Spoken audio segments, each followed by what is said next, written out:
Maçons brasileiros que foram abolicionistas. Eu sou José Alves, mestre maçom, e comento sobre maçonaria universal. A escravidão teve início no Brasil na década de 1530, quando os portugueses começaram a implementar o processo de colonização da América Portuguesa, principalmente no desenvolvimento das culturas agrárias locais.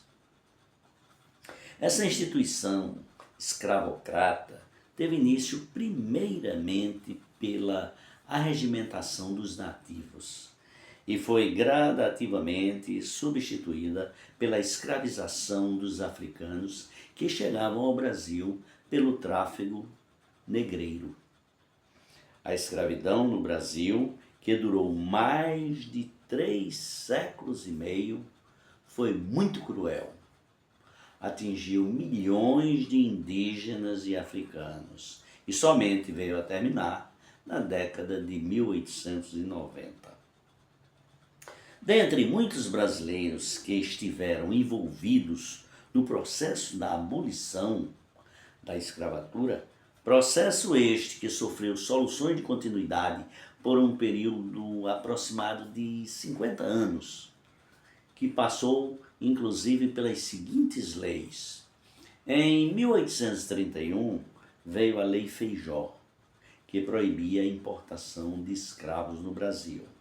Já em 1850, a Lei Eusébio de Queiroz, que proibia o tráfico de escravos em navios negreiros que vinham da África.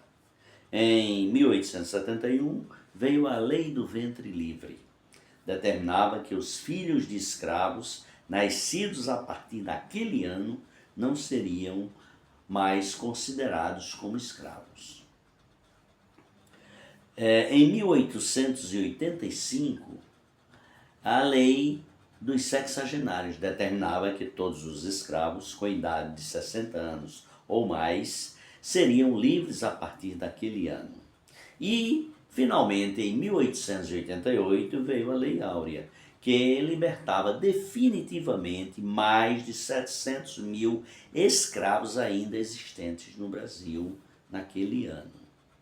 Vamos citar 12 grandes maçons que foram abolicionistas. São eles: primeiro, irmão José Bonifácio de Andrade Silva, que nasceu em 1763, foi maçom, poeta, cientista, estadista, político brasileiro, foi o primeiro grão-mestre do Grande Oriente do Brasil e é o redentor dos escravos e patriarca da independência do Brasil, e veio a falecer em 1838.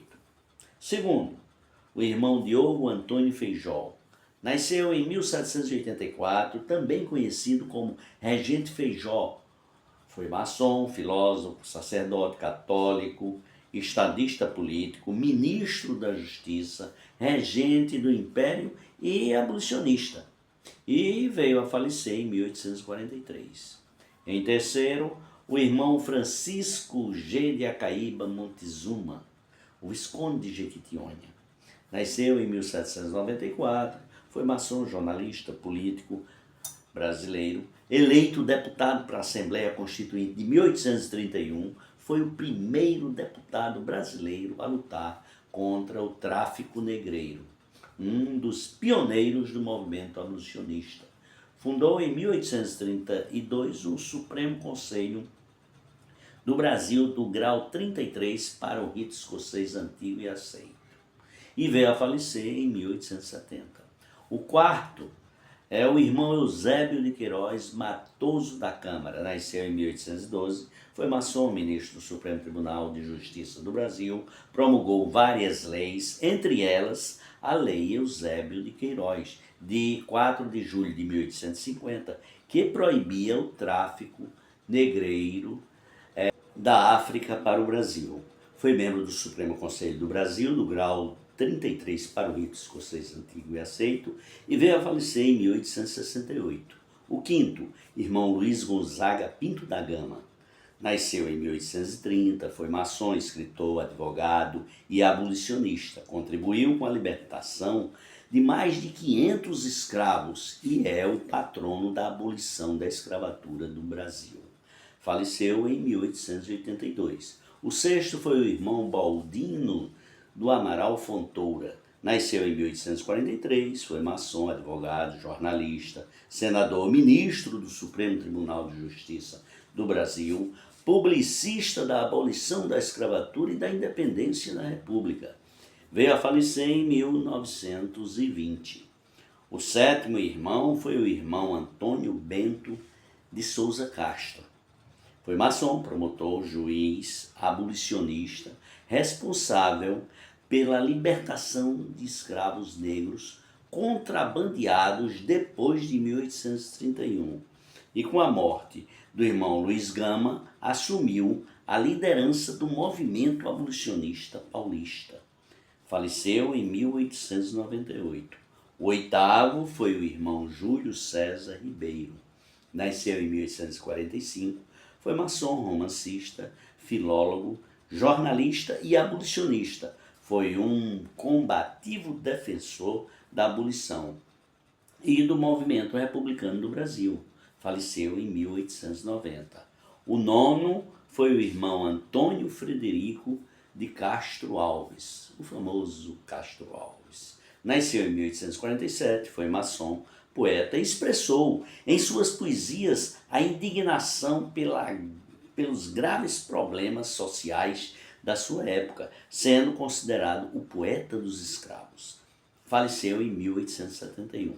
O décimo foi o irmão Joaquim Aurélio Barreto Nabuco de Araújo. Nasceu em 1849, foi maçom, escritor, jornalista, diplomata, político e abolicionista.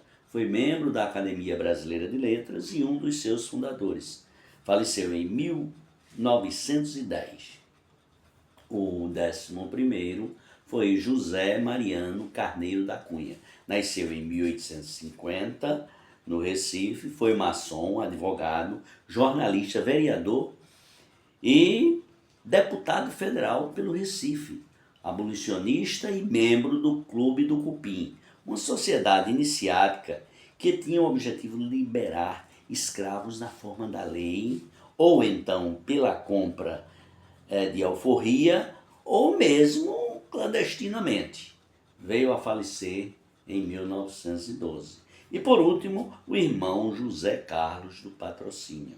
Nasceu em 1854, foi maçom, farmacêutico, escritor, orador, jornalista e ativista político brasileiro. Lutou no movimento republicano e tornou-se símbolo do movimento abolicionista. Foi membro da Academia Brasileira de Letras e um dos seus fundadores. Veio a falecer em 1905. Mais uma vez, como podemos observar, a grande participação de ilustres e valorosos maçons nos movimentos históricos e cívicos da nação brasileira. Somente neste vídeo citamos 12 deles. Espero que todos tenham gostado dessa exposição e peço que façam seus comentários aqui abaixo, deem o seu like e se inscrevam em nosso canal Maçonaria em Evidência.